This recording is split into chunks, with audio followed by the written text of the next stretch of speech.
حضرت ادریس علیہ السلام کے بارے میں اللہ تعالیٰ نے فرمایا وَرَفَعْنَاهُ مَكَانًا عَلِيًّا، اور ہم نے ان کو اونچی جگہ اٹھا لیا۔ حضرت کعب رضی اللہ تعالیٰ عنہ نے فرمایا اللہ تعالیٰ نے ادریس علیہ السلام کی طرف وحی نازل فرمائی کہ میں آپ کے اعمال میں روزانہ تمام بنی آدم کے اعمال کے برابر اضافہ کروں گا۔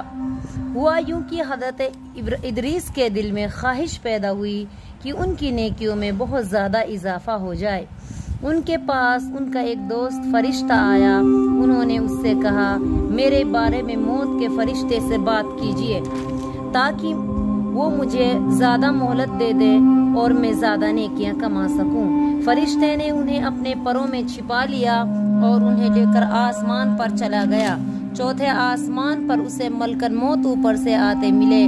اس نے ملکن موت سے اس معاملے میں بات کی جو حضرت ادریس علیہ السلام نے کہی تھی۔ ملکن موت نے فرمایا ادریس علیہ السلام کہاں ہیں؟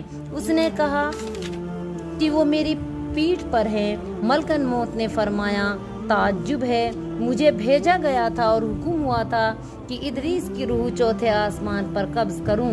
میں کہہ رہا تھا وہ تو زمین پر ہے، میں ان کی روح چوتھے آسمان پر کیسے قبض کروں؟ چنانچہ انہوں نے آپ کی روح قبض کی۔ اللہ نے ارشاد فرمایا وَرَفَعْنَاهُ مَكَانًا عَلِيًّا، کہ ہم نے انہیں بلند مقام پر اٹھا لیا۔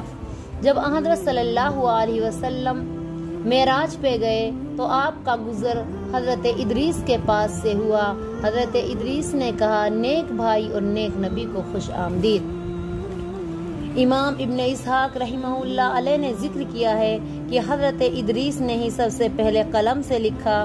ان کی پیدائش کے وقت حضرت آدم زندہ تھے اور آدم علیہ السلام کی وفات کے وقت ان کی عمر 308 سال کی تھی۔